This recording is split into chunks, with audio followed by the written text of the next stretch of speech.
호국 부운의 달 6월 7일 최고위원회의를 시작하겠습니다. 오늘은 박근혜 대통령께서 옥중투쟁 4년 3개월 1530일째 되는 날입니다. 우리 공화당은 6월 6일 66주년 현충일을 맞아서 6월 5일 호국 영령과 순국 선년들을 찾아뵙습니다.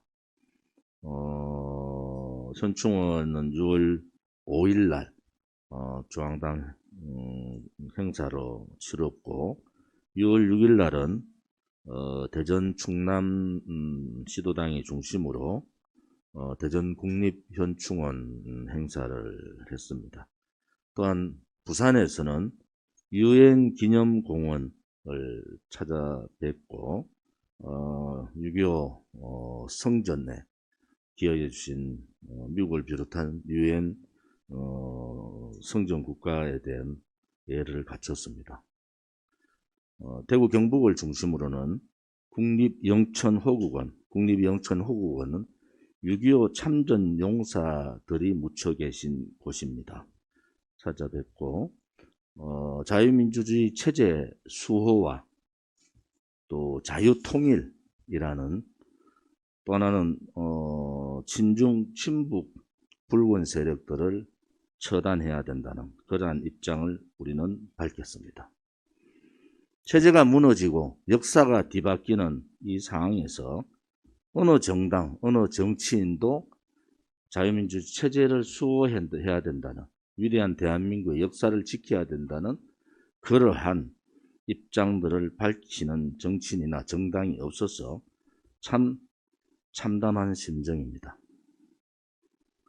6월 6일 날 영천에 있는 포원 정몽주 선생님의 고향이신 임고선을 방문했고 우리 공화당의 투쟁가인 단심가를 직접 눈으로 보고 왔습니다.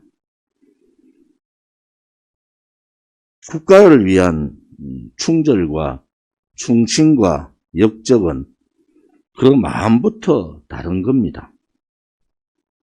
우리 공화당이 힘든 이 4년에 행동하는 정당, 투쟁하는 정당이라는 모토를 가지고 4년간 이렇게 싸워온 것은 우리가 가는 길이 정의롭고 진실되고 우리가 싸우고 있는 것이 현재의 대한민국뿐만이 아니라 미래의 대한민국을 위한 투쟁을 하고 있다. 저는 그렇게 봅니다. 지금 대한민국의 법치는 문재인 좌파 독재 정권이 들어오면서 이 문재인 좌파 독재 정권의 태생, 이 소위 말하는 죄 없는 박근혜 대통령에 대한 거짓 선동 음모와 촛불 쿠데타를 통한 권력 찬탈이 문재인 좌파 독재 정권의 태생이고 그것은 대한민국에 태어나서는 안 되는 정통성이 없는 자들입니다. 우리는 그들을 인정하지 않고 있습니다. 대한민국 국민들은 그 거짓 선동에 처음에는 속았어. 두 번째는 침묵으로 일관했습니다. 그 침묵의 결과가 대한민국의 법치 사망이라는 상황이 온 겁니다.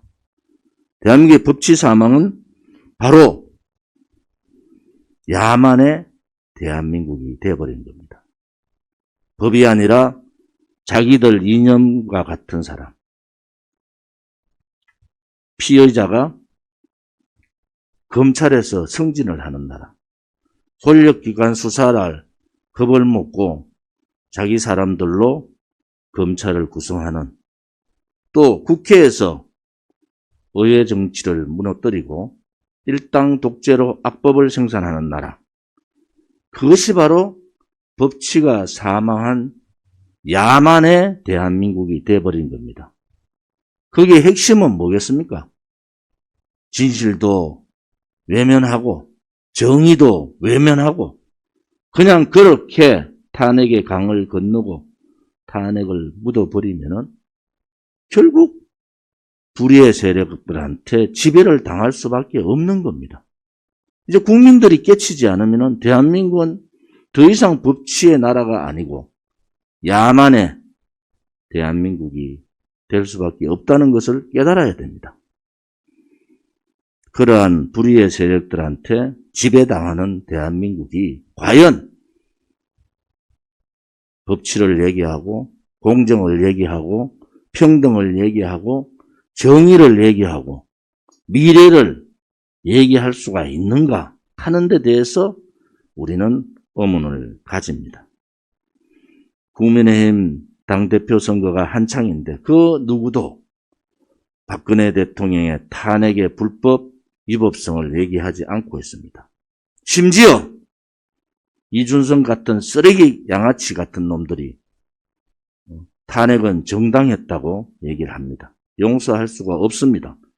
탄핵이 정당했다면은 촛불 쿠데타를 통한 권력 찬탈이 정당했다는 것이고 그 촛불 쿠데타에 저항하는 이 자유우파 저항 세력들은 불의의 세력이 되는 겁니다.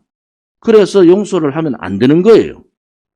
그들이 역사의 재단에 무릎을 꿇고 그들의 경망스러운 반체제적 운동에 재갈을 물려야 됩니다. 우리 공화당이 없었으면 누가 저항을 했겠습니까? 누가 그들의 불법 정치적인 그러한 거짓에 똑바른 얘기를 했겠습니까? 결국은 무법주의가 돼버리고 기회주의자들만 대한민국에 득실거리는 그러한 야만의 대한민국이 될 수밖에 없는 겁니다. 우리는 2021년 대한민국에 살고 있는 우리는 양심의 소리를 하고 있는 겁니다. 야만의 대한민국이 아니라 희망과 정말 미래를 걱정하는 대한민국이 되기를 바랍니다. 박근혜 대통령께서 드레스덴 연설과 2016년 10월 1일 국군의 날에 자유통일을 말씀하셨습니다. 우리 공화당이 현충일에 제가 자유통일을 주장하고 있는 겁니다. 그 자유통일의 핵심은 탄핵에 대한 거짓 불법을 밝히는 거예요. 그럼으로써 대한민국이 정의로운 나라를 세우는 겁니다. 이것이 행동하는 우파정당, 양심의 소리를 또 불의와 저항하는 저항정당의 참 면목입니다. 당대표부터 청렴해야 합니다. 당대표부터 행동해야 됩니다. 모든 지도부가 살신성인의 봉사의 형태로 행동하지 않으면 우리 공화당은 더더욱 힘들어진다. 이런 말씀을 드리겠습니다. 이제 제가 2기 당대표를 맡고 1년이 가까워집니다. 7.4 전당대회에 1년에 한 달도 남지 않았습니다. 혁신하라는 목소리를 그대로 받겠습니다. 쇄신하라는 목소리도 받겠습니다. 혁명을 하기 위한 전초의 준비를 하라는 그 당원들의 명령도 받겠습니다. 우리 공화당은 젊은 인재들을 전면에 내세우는 인사 개편을 시작했습니다. 조직 개편도 조만간 하도록 하겠습니다. 우리가 깨치고 우리가 변화하지 않으면 우리 공화당의 위대한 혁명의 길은 없는 겁니다. 당을 위해서, 국가를 위해서, 억울하신 박근혜 대통령을 위해서 오늘도 투쟁하고 있는 서명대 동지들과 애국우파 국민들에게 존경을 표합니다. 우리가 가야 될 길은 험하고 멀지만은 우리가 올바르게 가면은 그 길은 그렇게 어려운 길이 아닙니다. 우리가 4년간 그렇게 힘든 엄해와 협박과 회유를 받았지만은 우리는 흔들리지 않았습니다. 우리가 가야 될 길은 당당하게 그 길을 가야 됩니다. 지금 문재인 정권의 박근혜